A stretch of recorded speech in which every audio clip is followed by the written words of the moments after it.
welcome back to the Sounds Like MLM But Okay podcast, the only podcast where we expose the predatory nature about multi-level marketing for what it is. I'm Katie, and as always, I'm here with my co-host Sasha, and today we are extremely grateful and really excited to have Allison Briner Kraft on. Allison used to be in Amway, so this is going to be a really, really educational and interesting episode. Allison, how are you today? I'm doing very well, thank you. I'm glad to be here. We're so excited to be talking to you. So tell us a little bit about yourself.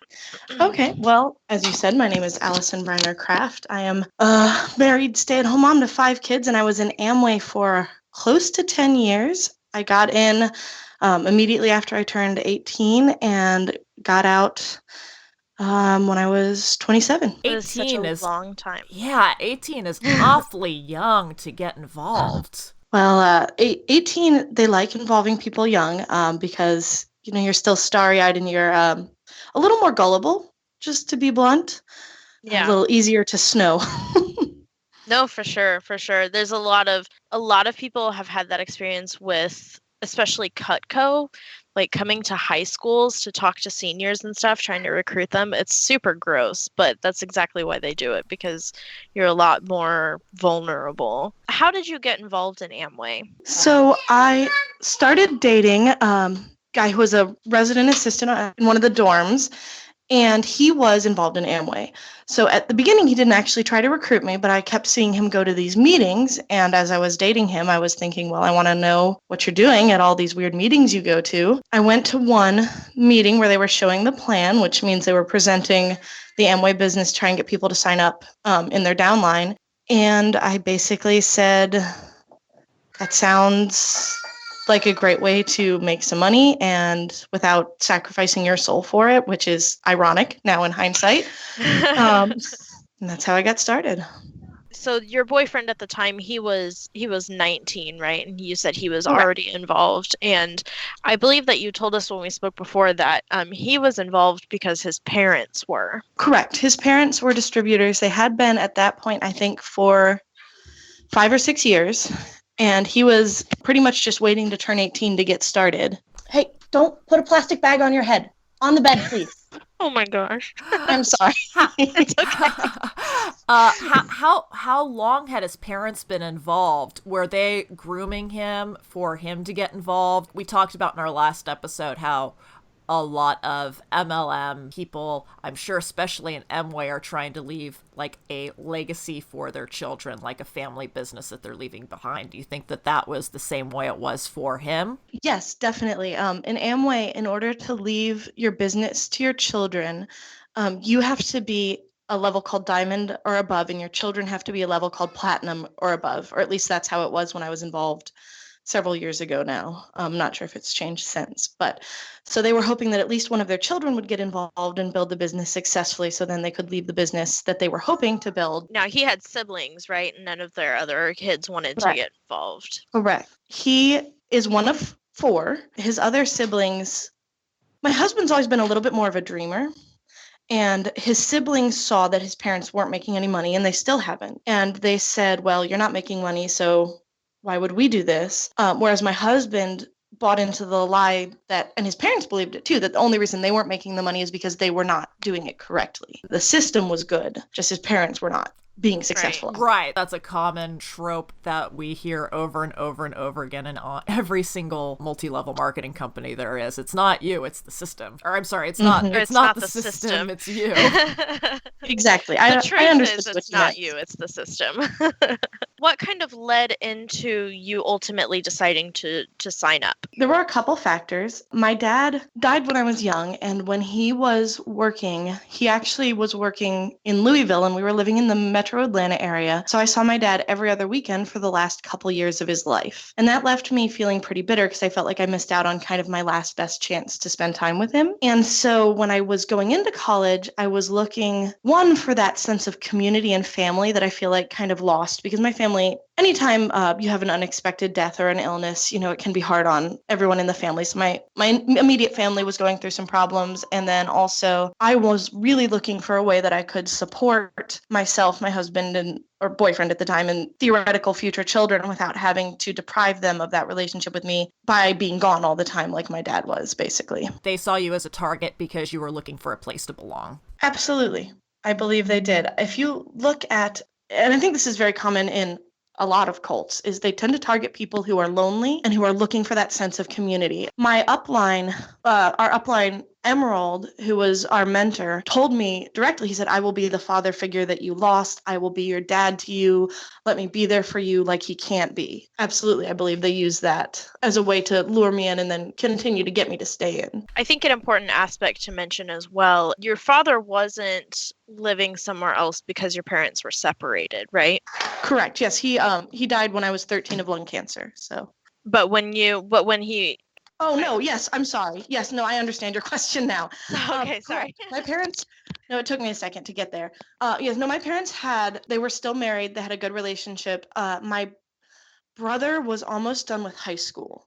And my mom didn't want to move to Louisville during his junior or senior year because he had such a good network of friends. And the plan was for us to move to Louisville after my brother graduated. So no, there was no relationship issue. It wasn't a separation or a divorce. Yeah. It was just he had moved living there separately. To work. Correct. He had moved there to work. When we previously talked, you had mentioned that was a big part of why you wanted this business venture to work out, was because you didn't want your kids to have to go through the same things that you went through, that you went through. You wanted to be able to be with them. Obviously those are two pretty large extremes between him living in another city away from the family, even just working outside of the house, but still living at home. It was just so important to you that they not miss out on things the way that you felt that you missed out on, that you just so really wanted this to work out. That's how they really target the American dream, because we always want our children's lives to be better than they were for us. That Amway was really targeting you on that aspect. You hit the nail on the head that it wasn't just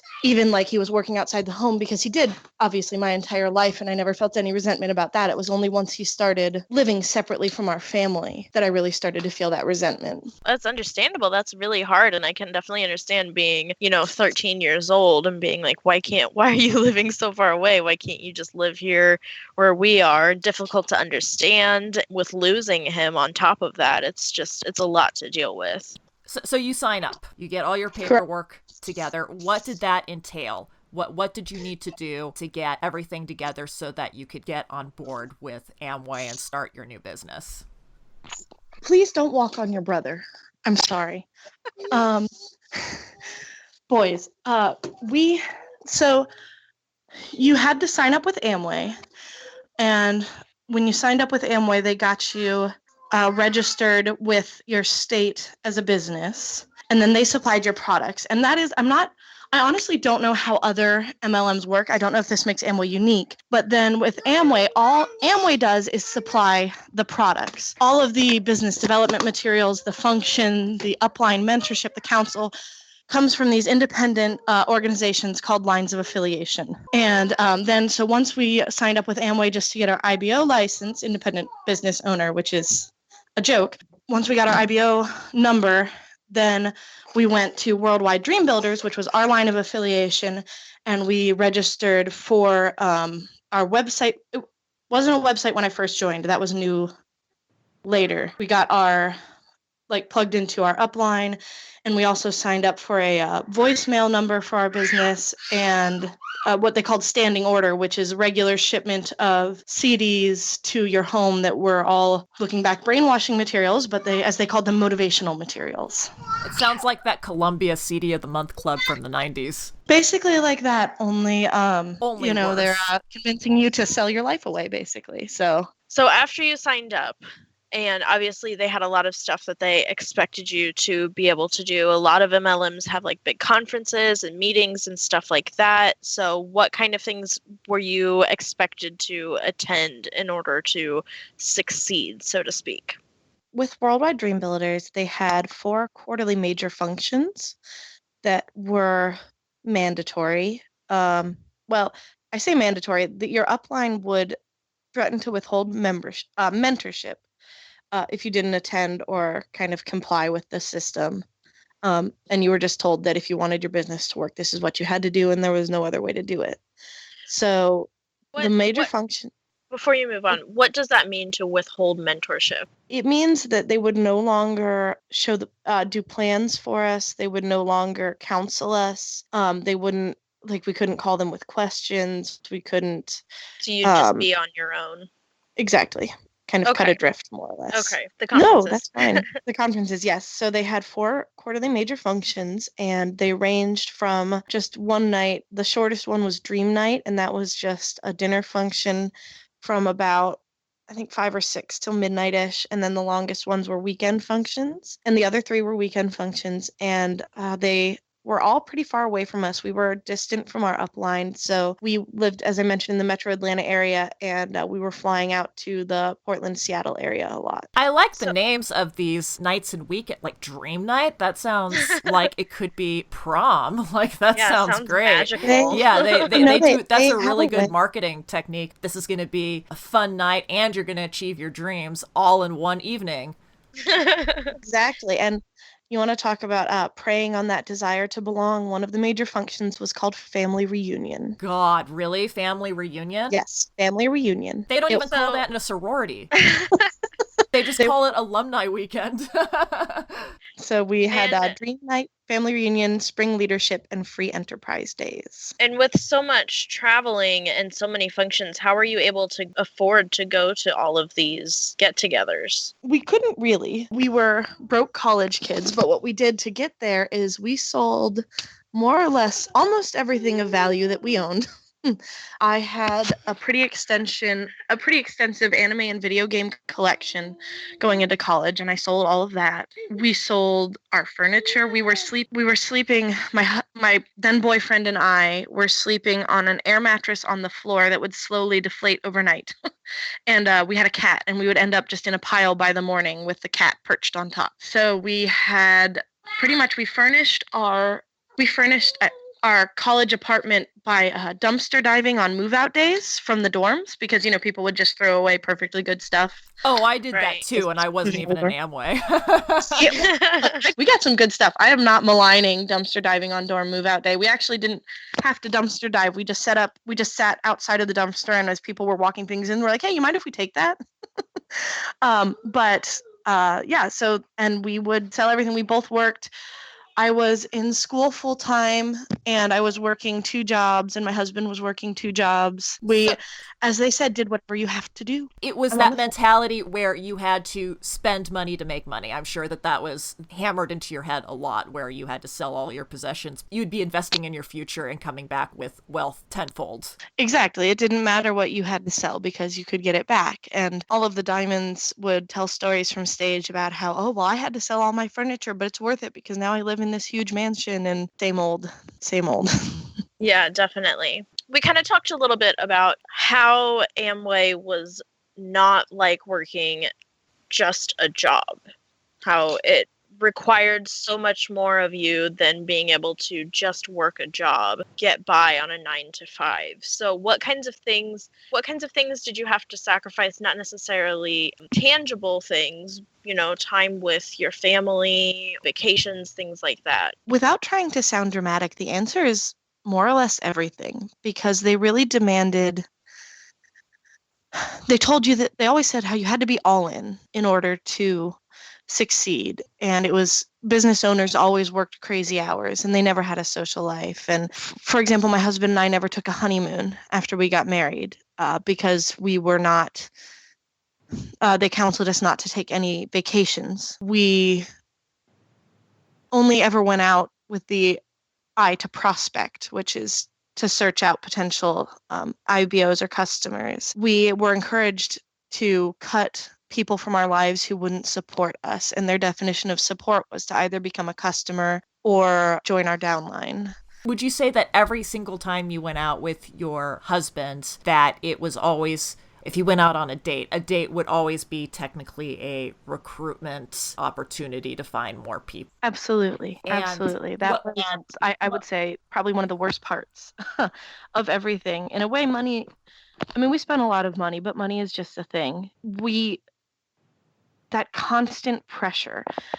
We had to talk to we had to drop the message is what they called it, but approach people at least 10 times every day. And if you think about how many people had to meet in order to offer 10 people the business opportunity, it's a lot of people, which means that every second of the day, basically, you were thinking about how can I find someone else. And some nights we just stayed out until almost midnight because we hadn't found those 10 people, and it was 10 people each. What kind of places, which I know that right now the stereotype is Starbucks, but I recently saw a poor girl get recruited at a vape shop of all places. She didn't sign up. There was a guy trying to recruit a young woman in a waitress uniform. What kind of places did you guys, what were your usual stomping grounds? Again, kind of the short answer is everywhere, but as far as the places that we specifically targeted, restaurants were a favorite because your waiter or waitress was a captive audience, obviously.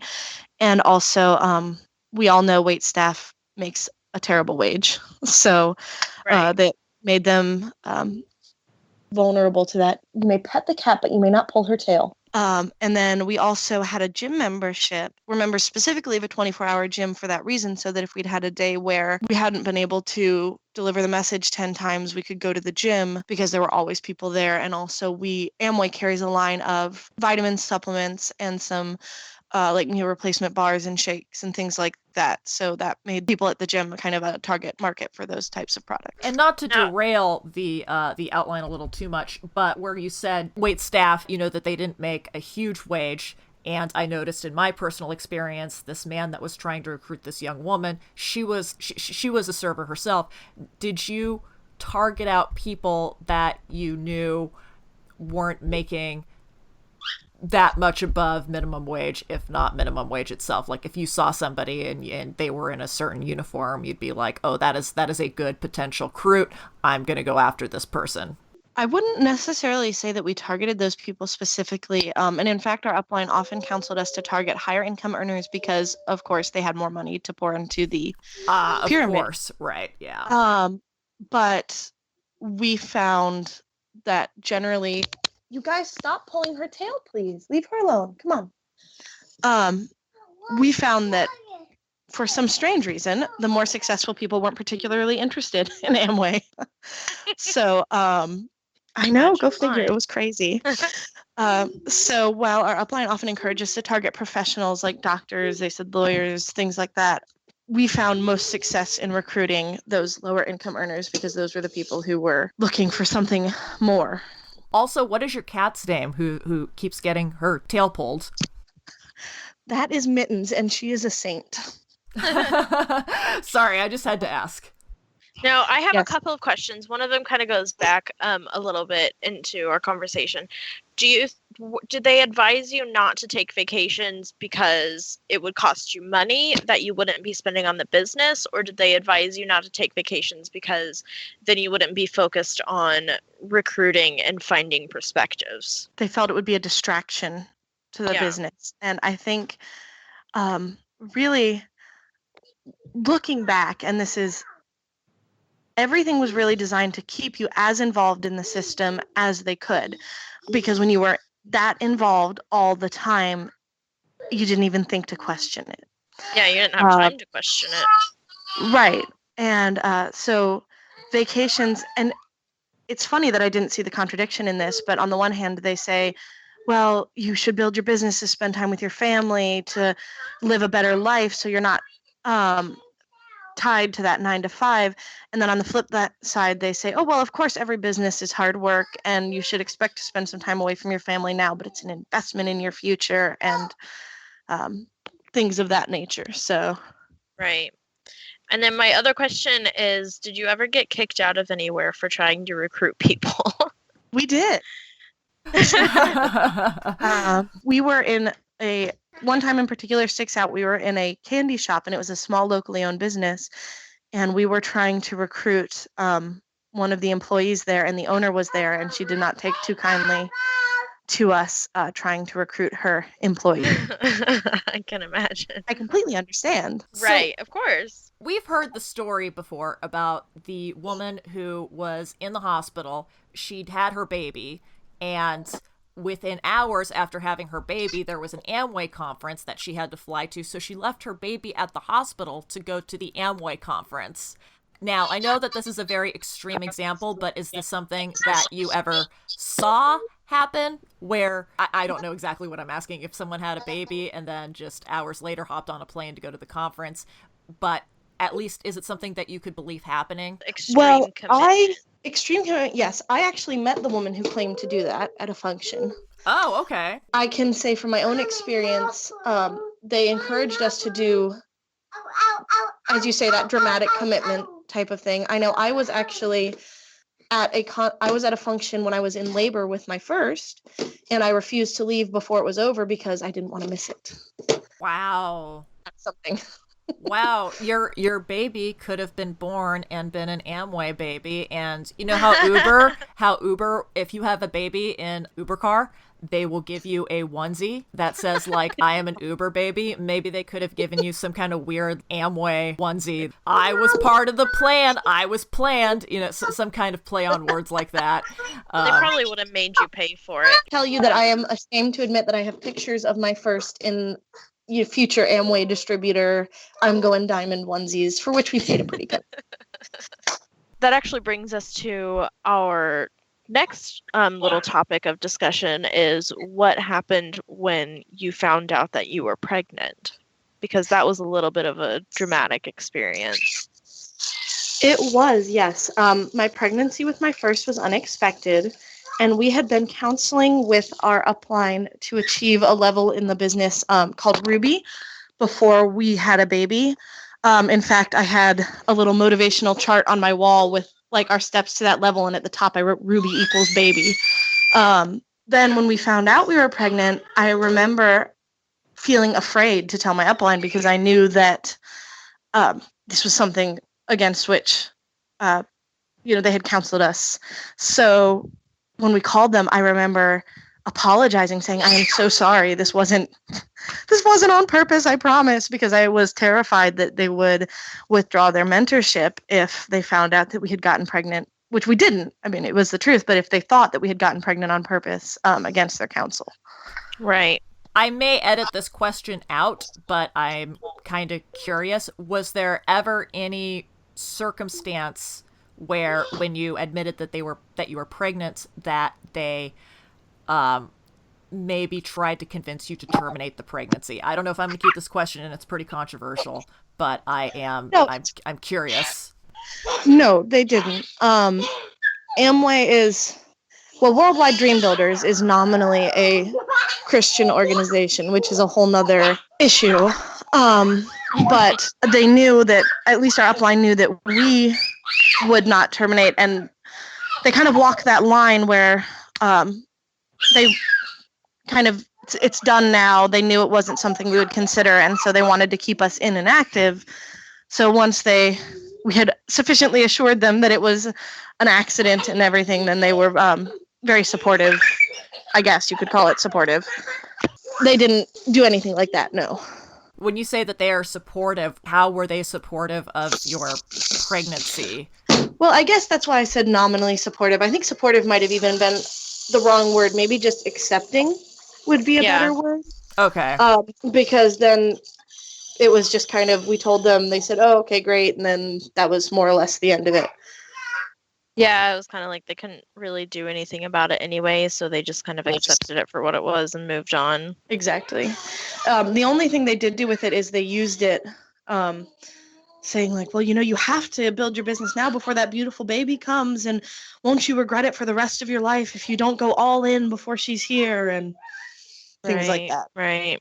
Obviously, you didn't make a whole lot of money doing Amway. There was a lot of money that you had to spend in monthly expenses in order to, stay active, keep your mentorship, keep your, training and stuff like that, do everything that your upline wanted to do.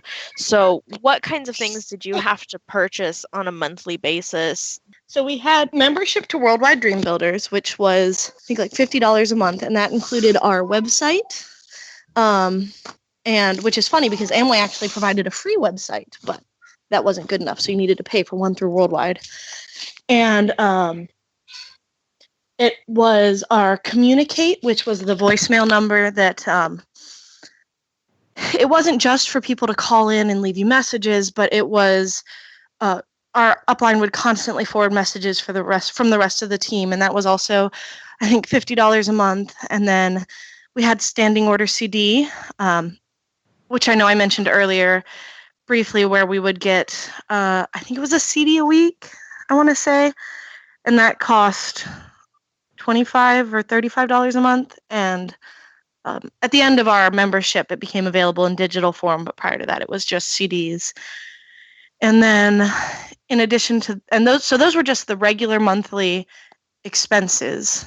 And that was training materials, right? Correct. Those were all training materials. Also, I have to ask about these prices. What years were you doing this? Because I'm just trying to think about how much with inflation, how much it would probably be now. Well, this was pretty recent. As I said, I've only been out now about 3 years. Oh, okay. That's right. Yeah. Okay. These numbers are pretty recent. And yes, those were the monthly training materials, and then there was a lot we had to purchase on top of that as well in terms of books from their book list. Things like when we showed the plan, we had what we called a kit, and it was a book and paperwork and a CD, and then the box in which the kit came, and product samples and things like that we would use when we showed the plan to someone. And all of this was purchased through Worldwide Dream Builders. And so that adds up. That adds up to a lot of money every month, hundreds of dollars every month. Absolutely. That you're having to spend just on things that your upline wants you to buy for training and to stay in the business. And then on top of that, you also had to pay hundreds or thousands of dollars for the functions and the get-togethers and all of that. How much did it generally cost for the big conferences and things like that? Dream Night was the cheapest because it was just one night, and that was, I think, $65 a ticket.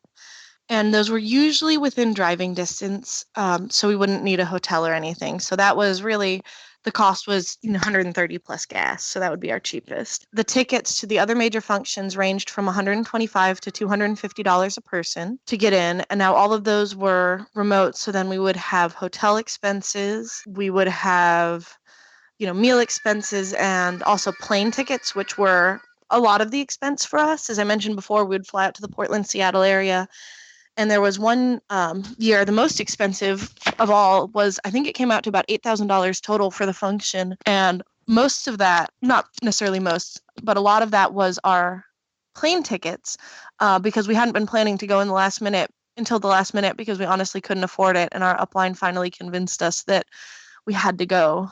So we just spent money we didn't have and went. So that is a lot of money. And with any other job, my husband travels for work sometimes to go to conventions, and I mean, it's all expenses paid. So this is obviously a lot of money in Amway's pocket. What kind were these functions that you're spending like thousands and thousands and thousands of dollars on? Were they just seminars? I know Mary Kay has this big gala at the end where everyone gets their sash and their rings or whatever. What made these functions worth the thousands and thousands of dollars to go to? Was it just that you were learning more about how you can expand your business and expand your clientele? Well, one of their big selling points is Worldwide Dream Builders.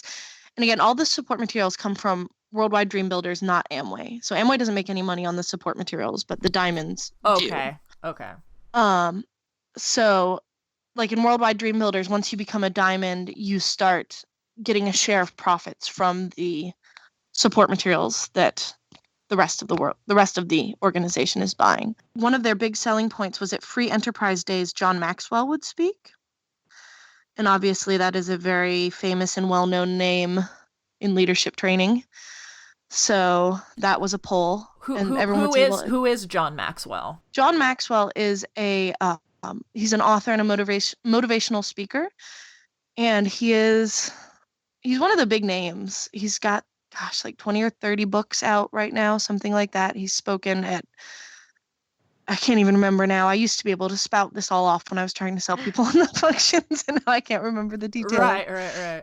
Attending a John Maxwell function outside of like Worldwide, for example, would cost you thousands of dollars for a ticket usually. So to be able to go for only $250, well, that's a steal for John Maxwell alone, you know. At least that's what we were told. Right, of So course. there's that. And really at the root of it, though, outside of any kind of semi-celebrity endorsement, we were told from our upline, who we completely trusted, that the only way to be successful was to attend the quarterly major functions. And that if we wanted our business to work, we had to go. So, I mean, it's a little bit of a simple answer, but It's very interesting to me that you would tell them, well, we really can't go, we really can't afford to go, and that they would convince you to go with, like, you know, it's so important for you to go in order for you to be successful, but not be willing to offer financial support to help you get there. I just think that says a lot about their motives, you know? absolutely. And it's like you said, they do a really good job of appearing to care about your success, but they only care Yeah. about your success insofar as their money is made based on you going. Yeah. So do they care if you're successful? Kind of. Like this, my upline, who swore he would be like a father to me when it became clear that we were quitting for real, just disappeared. Obviously not that actually concerned. Right. So, and on that note, we're going to take a little bit of a break, and we're going to be back after this short musical interlude. We're going to talk a little bit about the effect that this company had on Allison's family, her friends with her relationships, personal relationships, things like that. So stay tuned, and we'll be right back.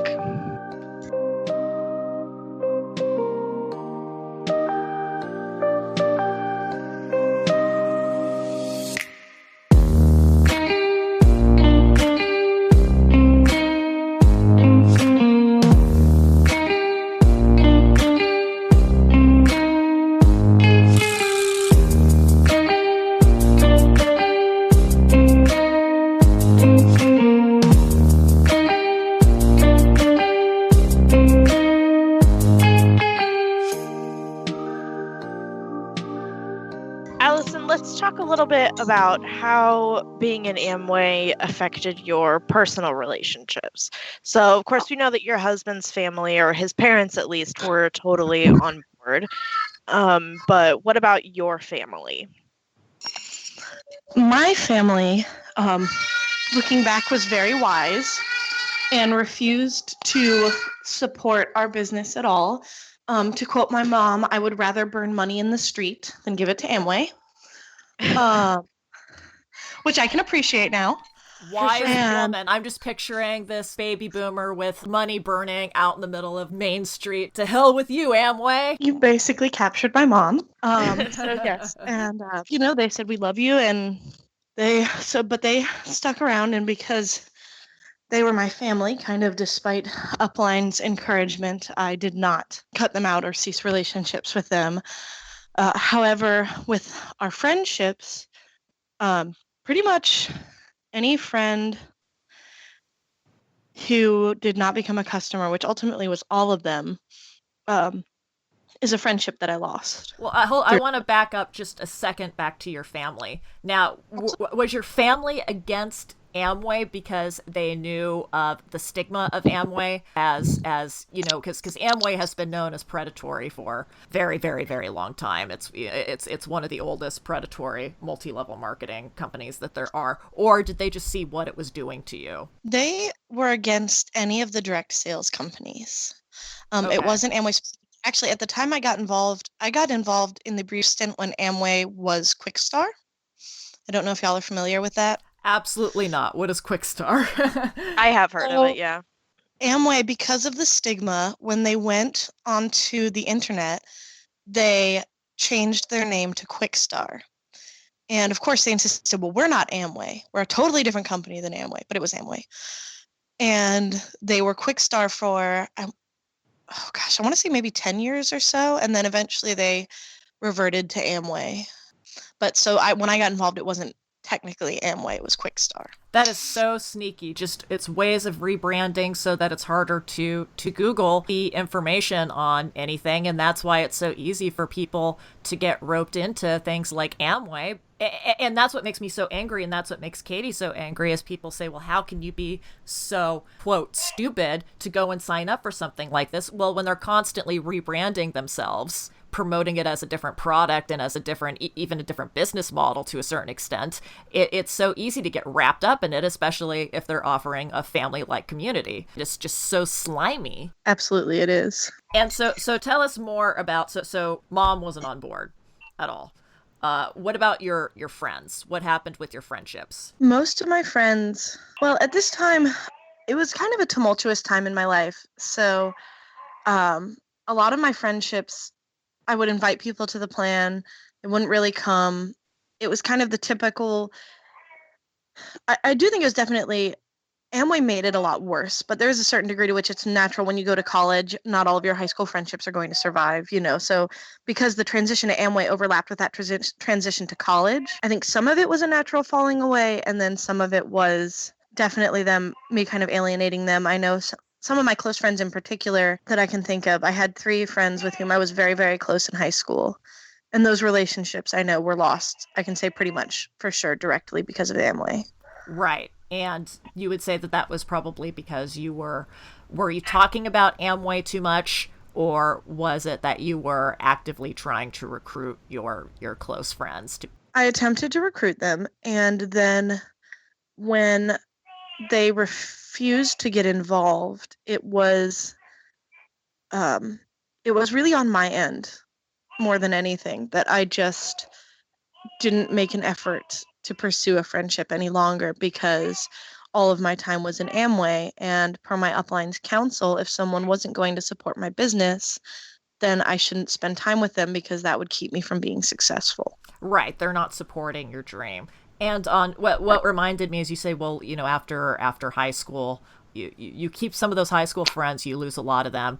But, with Facebook and everything, it keeps us a lot more in touch with people who we used to go to high school with, even casual acquaintances. Sometimes I'll like a post like, hey, you got engaged. That's cool. Hey, you adopted a puppy. That's cool. What I don't see very much on Facebook, I don't know if Katie has, but I don't see a whole lot of people explicitly coming out and trying to recruit for or sell Amway on Facebook. Is this because they're using it under different names? Does Amway not encourage using social media platforms? Do they want that more personal connection? It's just something I've noticed that I don't see a whole lot of, at least proper Amway proper people going around Facebook trying to recruit and sell product. Again, I can really only speak to Worldwide Dream Builders, because the Amway itself doesn't really encourage or teach anything.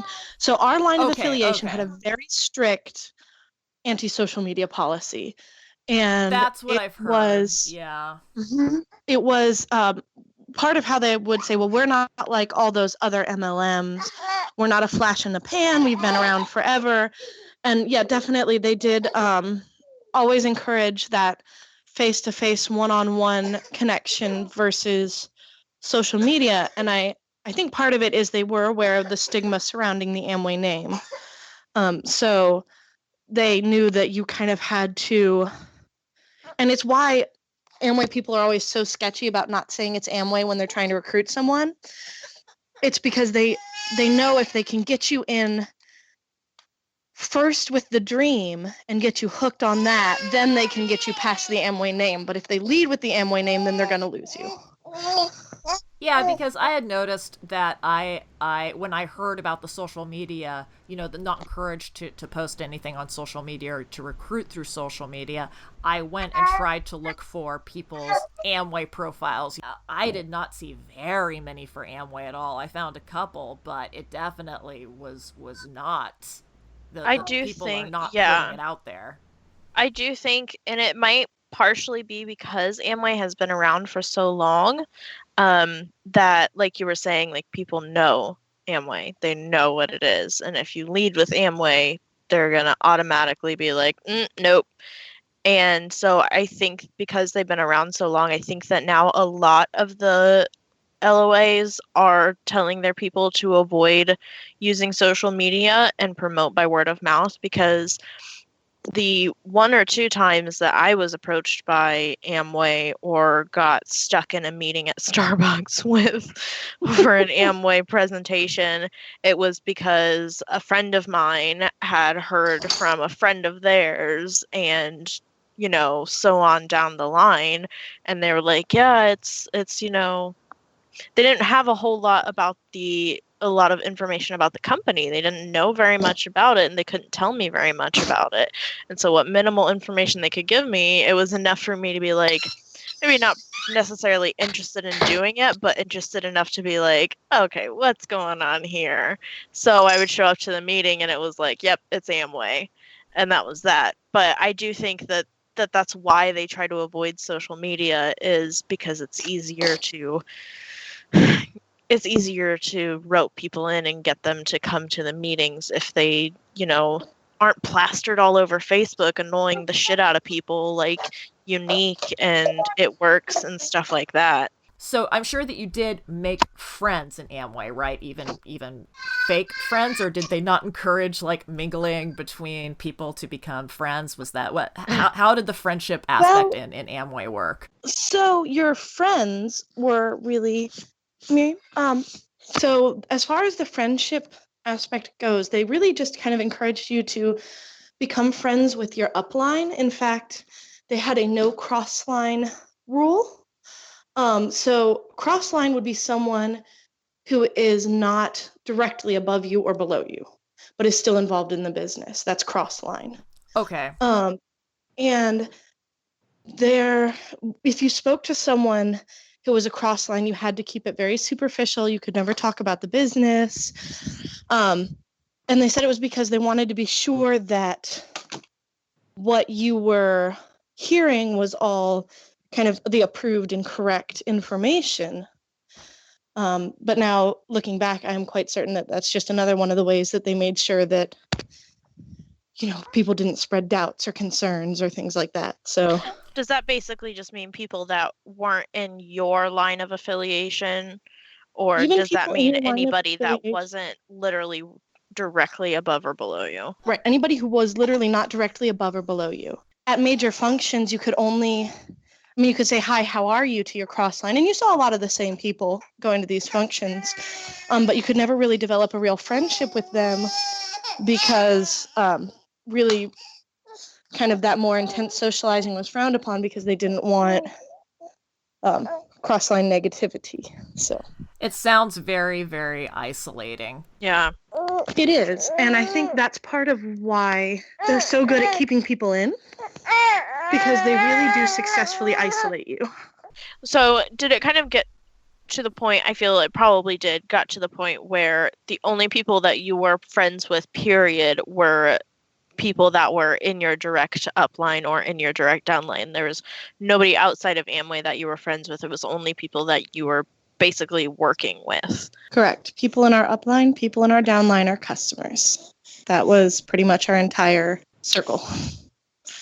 Right. And I do think that's also part of what made it hard to decide to leave, because we knew that we would lose those friendships, not the customers, but our upline and downline were all. Right. Since your upline and your downline, they make it like a family atmosphere. I'm sure that you would do everything together. Like, I guess since everything you did was recruitment based, so maybe this question is irrelevant, but I'm sure you would do all the things like you would get together and have barbecues. You would do all the kind of family oriented stuff, but I'm sure the entire time you were probably just talking shop, right? Yes, that was the case with my husband's parents. As I said, the exception to this is, unlike a lot of other people involved in Amway, we did not cut off our family who was not supportive. So we did still have that relationship with our family, my family specifically, who was not supportive. But also, most of our upline lived, again, on the West Coast. So we actually just didn't do a lot of social stuff. Oh, we okay. pretty much just went out your built-in family. Yeah, that's interesting, because they talk about this built-in family, and yet there's a 3-hour time difference. So that's really difficult to foster that kind of family relationship that they're promising. Well, Katie and I talk like a billion times a day, but still. But we're not talking about Amway. We're not talking about Amway. We actually talk about like our personal lives and have a relationship that's not based on recruiting and that type of mentorship relationship where we feel like we have to be focused on making money and selling stuff. So it's definitely a very different dynamic than you would have had with your upline. Now, like I know I said this before, but obviously as it goes, you didn't really make a lot of money in Amway, and you and your husband, who was your boyfriend at the time, or I guess actually you were married by now, were working other jobs outside of Amway in order to keep going, right? Correct. And then at some point while you were doing that, either you or him lost your job? I did. After my first child was born, I was telecommuting. And then my second child was born, and they're only 16 months apart, so it was relatively quick.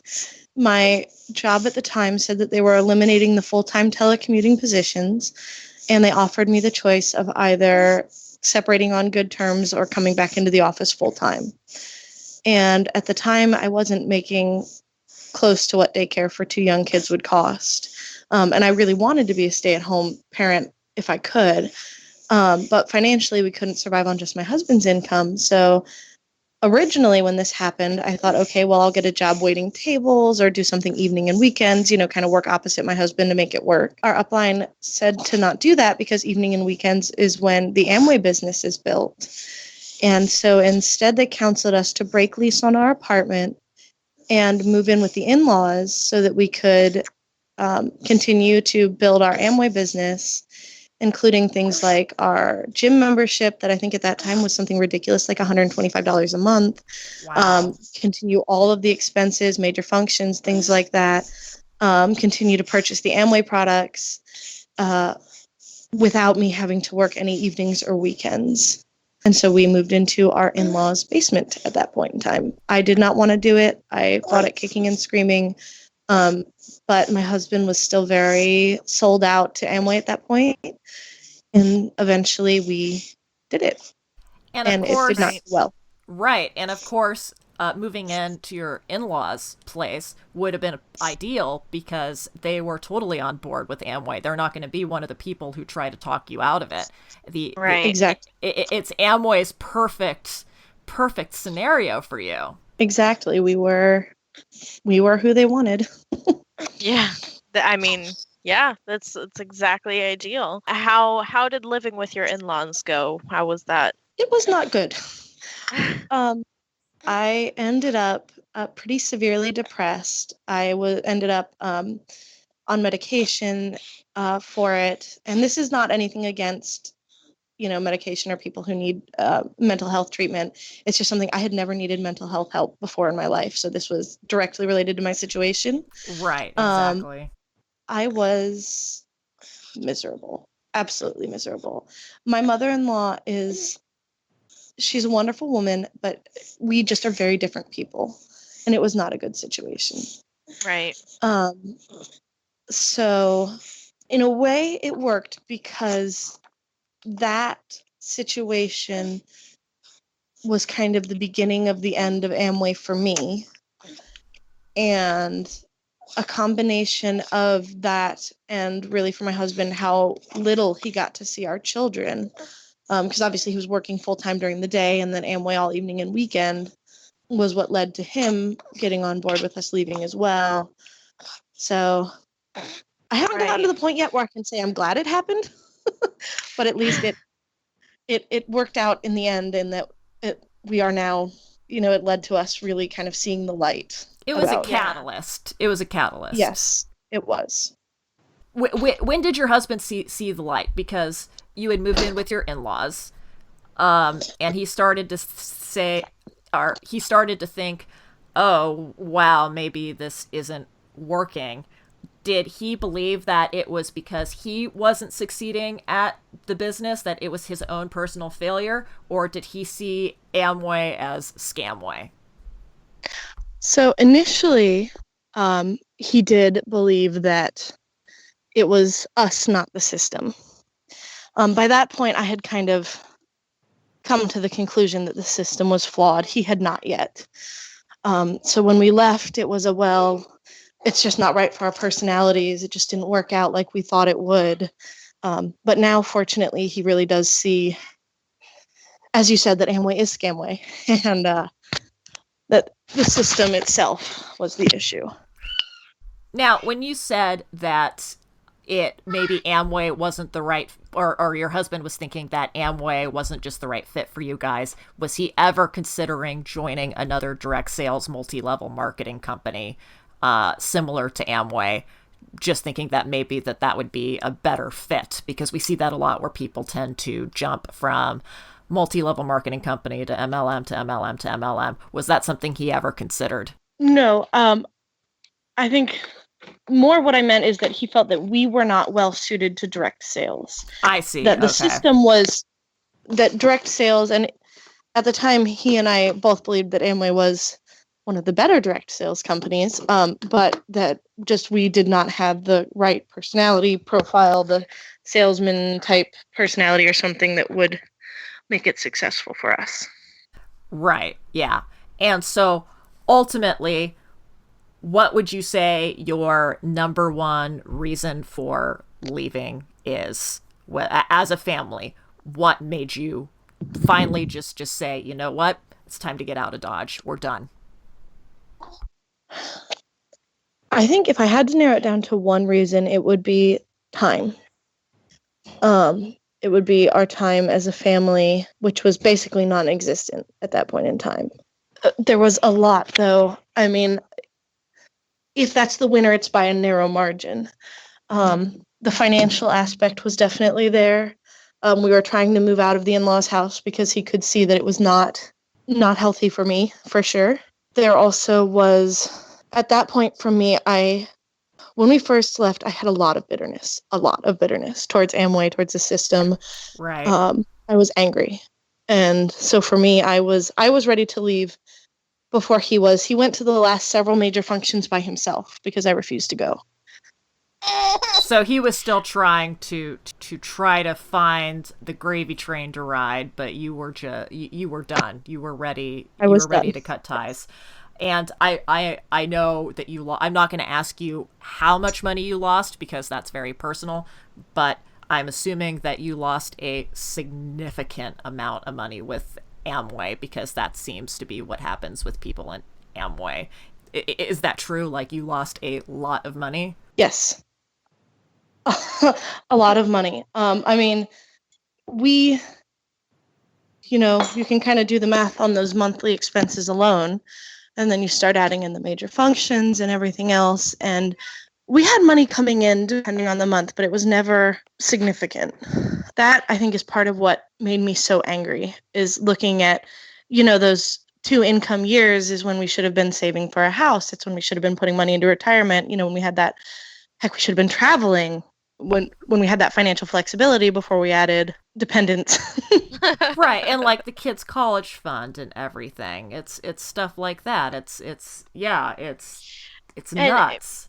Before we move on too far, I do want to say that I think there's something to say for the fact that your husband was still so committed to the company, or just even somewhat committed, but still somewhat determined and still willing to make it work and wanted to keep trying, but was able to see that everything about it, from the company to your living situation, was not good for you, that it wasn't healthy for you, that you were having a hard time, and was willing to do whatever it took to help you. I do think that there's something to say for that, because regardless of whether it involves an MLM or not, a lot of times when it comes to relationships like that, it can be difficult to see that your partner is struggling and that the choices that you're either making together or that you're making on your own are having such a huge effect on their mental health the way that it had on yours. And I think that there's definitely, he deserves some kudos for being able to see that and being willing to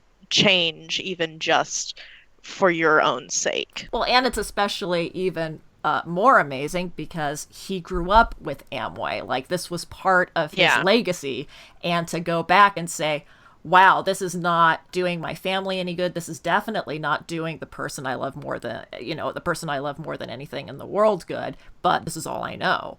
And to walk away from that's something really spectacular. Yeah, and I'm very blessed with my husband, and even now, it's amazing. After spending so long growing up with it, we have discussions where he says, in a way, I still don't know what I want to be when I grow up, if that makes sense. Because exactly. all he knew for so long is Amway, and now for both of us trying to redefine ourselves. But I think it's easier for me in a way because my primary identity is a mother, and that is a kind of a provided definition of who I am and my mission and my goals at this point in my life, And it's not that he's not a father, but within his career, outside of the home, he's really struggling to find what he wants. Right.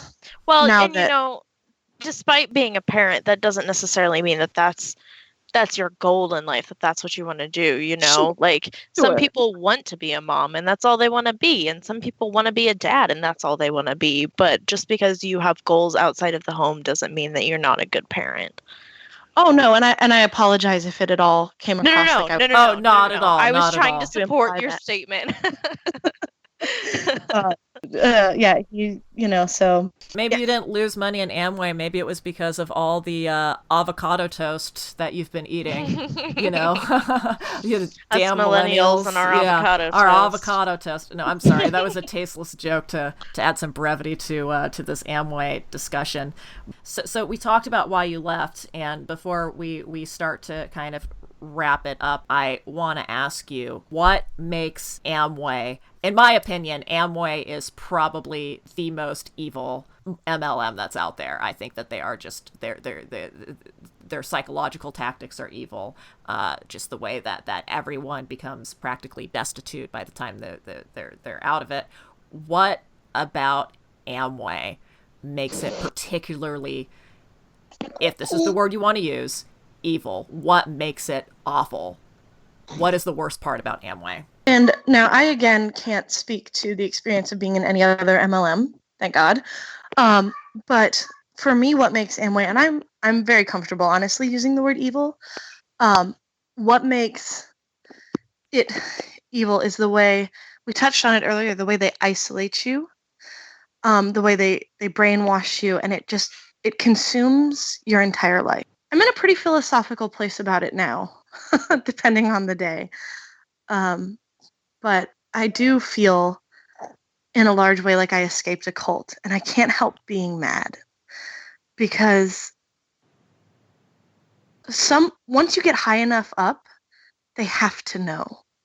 Like, I believe most people in Amway are like me, people who really honestly believe what's being sold. Once you get high enough up in the pyramid, I mean, you have to know that everyone is, not everyone, but the vast majority of people are losing money.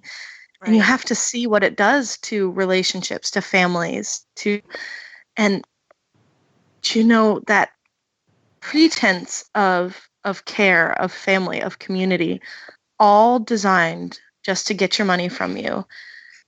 It is evil. I think that's a good word for it. What was the worst thing you think you saw in Amway? It was commonly encouraged there were a lot of older people in Amway, because this was going to be their new retirement vehicle. And you had people in their 60s and 70s cash out their entire retirement to fund Amway with upline counsel. And I just can't help think about what happens to those people, Yeah. I mean, I'm fortunate. I'm young. My husband and I have years to make up the financial damage that was done, but not everyone has that luxury. Right. That's got to be really hard to see. I mean, that's difficult to even think about, to even imagine having a loved one at that age investing so much of, the remainder of what they have to survive on into something where they know that they're going to lose all of it. Mm-hmm. To kind of, before we start to wrap things up, finally, where, now that you guys have been out of Amway for a few years and you've had a chance to kind of clear yourselves of it, take a deep breath, try to move on from it, try to recover from it. Where are you now?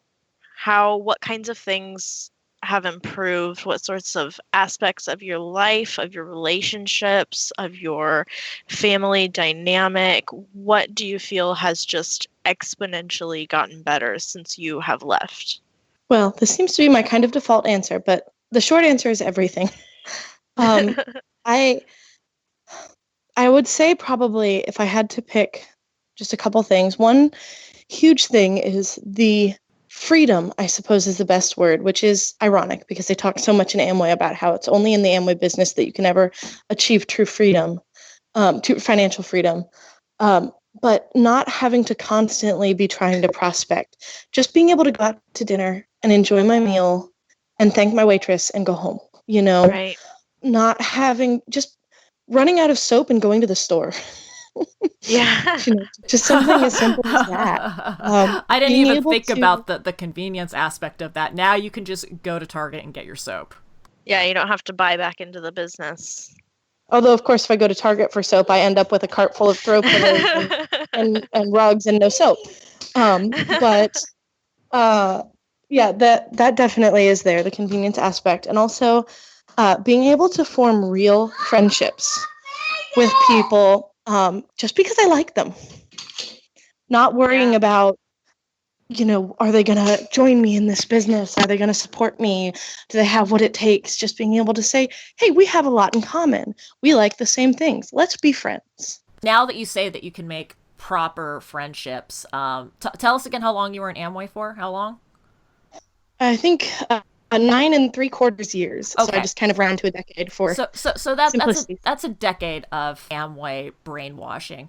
Do you find even now that you're able to make real friends and have real relationships, do you have kind of any of that PTSD that may come in where for a second you kind of go into like, oh, I need to recruit this person, and then you take a step back and you're like, wait, no, I don't.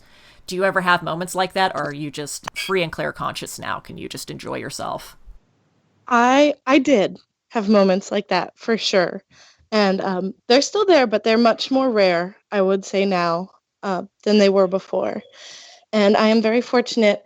I mentioned some of my very close high school friends who I lost. I have reached out to them since leaving Amway, and I do have a relationship with them again. But when you lose, those kind of very significant 10 years of your life, we just don't have that same closeness that we did, of course. But yes, for the most part, I'm just relieved. And I really am, as I said, able to be relatively philosophical about it most days, although when I talk about it and I kind of go back into details, it makes me a little angry again. Which is understandable. All right, guys, we will be right back after this brief musical intermission where we will have Allison wrap up her story and we'll get some final words from her, and then we'll say goodbye, so hang tight.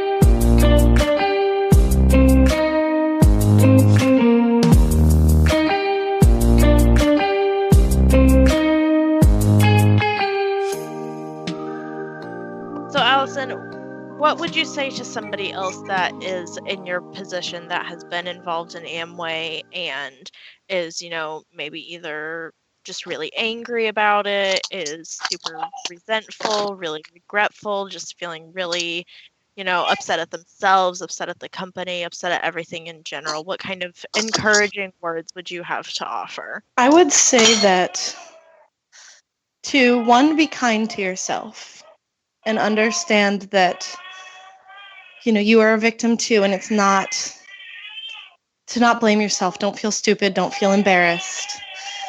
And two, and this is somewhat easier said than done, but try and focus on the good of where you are now.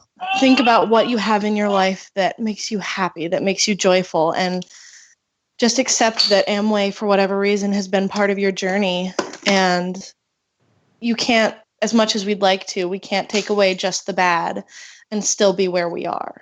That's pretty solid advice. What would you have to say to somebody that was considering joining Amway? Don't. I know that the person who showed you the plan talks a good game, and it seems like they have answers to every objection, and that they can explain away all the negative that you see on the internet, because let's face it, there's a lot of garbage on the internet, and it sounds so good, and I know it is tempting, but just consider that you can't take back years that you lose, and you can't redo life. We get one, only one. And I know that if I had heard my story when I was in Amway, I don't think it would have reached me because I was in too deep. But I hope that if someone who's in Amway who's maybe questioning hears this, hear me say that just because it sounds good, just because they're good at making it seem so believable, it's not real. It's smoke and mirrors. It's pretend. All right. I just want to thank you so much, Allison, for being on the show with us and for totally letting us listen to your story and ask you all kinds of questions and talk about so many things. We so much appreciate it. And I just hope that, like you were saying, anybody that's even considering Amway will hear this and realize that it's not what it seems, and it's not going to be a good time. Sasha, do you have any final thoughts? I mean, I think you hit the nail on the head. My main one of my final thoughts is, it's a quick question. Allison, did you ever read Merchants of Deception? I have not. It has been on my list of things to read for a while, but for some reason I don't have a lot of reading time these days. Right. It is out of print. There are ways to get a digital download of it. So that is something that I can help somebody out with if they would like to read it on their Kindle, their e-reader, their tablet, their computer, their phone, whatever. It's a really great read, and I think that Allison would probably really identify with it.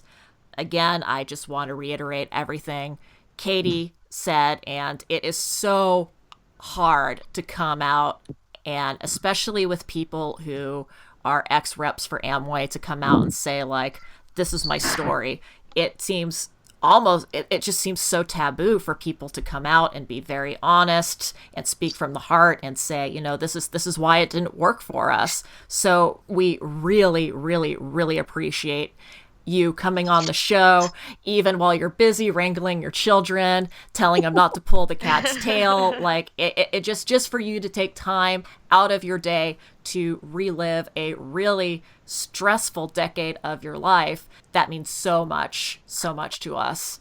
Well, thank you so much for having me, and I just appreciate all the work y'all do to help spread the truth, and I just hope that someone hears this and it makes a difference. So that's exactly what we hope to. So that wraps up the show for today. Again, we want to thank Allison for sharing her very difficult decade at Amway and giving us an insight into how predatory Amway is. And it's especially important because we've got a lot of people who are higher ups in our political system who are a part of Amway. So that's something to kind of think about. You can find us on all of your social media platforms. We're on Twitter, Instagram, SLMLM, but okay. We are on YouTube, Sounds Like MLM, but okay. We have the Facebook group, Sounds Like MLM, but okay, without the AY. Katie manages admins and is the creator of it. There are 3 questions you have to answer to get in. If you answer truthfully and honestly, she'll probably let you in, assuming that you're not, like I say every week, you're not some kind of jerk. You can find our podcast at slmlmbutokay.com. We are what else am I missing, Katie? I think that's everything. We have the podcast page on Facebook. Oh, the too. page, Sounds like course. MLM but okay podcast. Yes, Sounds Like MLM but okay podcast on Facebook. Go ahead and like and follow that. That way you get all the podcast updates and some funny memes, and sometimes you can even share your animals. We really like seeing your pets. We really, really, really do. And show us your pets. Show us your pets. Our podcast is available wherever you subscribe to podcasts. Please rate, like, subscribe, tell us how great we are, especially follow me and Katie on Twitter. We say this every week. We really need buddies. Really need buddies. I know I just have been tweeting a lot about myself. Please find me and Katie on Twitter and follow us and tweet at us, and we will tweet back at you, and we will have cool conversations about whatever you want. What do you want to talk about? I don't know, but we'll talk about it. We'll talk about it. We'll talk about it. You know, especially if you want to get into the cultural taboos, which are sex, religion, politics. Hell, we're all there. We will make it as uncomfortable for your other followers as possible. I think we had somebody specifically request that this week. No, actually, I told them that that's what we would talk about, and she was like, "Hell yeah, let's do that." And I'm like, "Yeah, we're gonna get right into the meat of it. You know, none of this how's the weather type of thing. We're just gonna go straight for the jugular." That's it for the show. Always read the fine print and don't get scammed.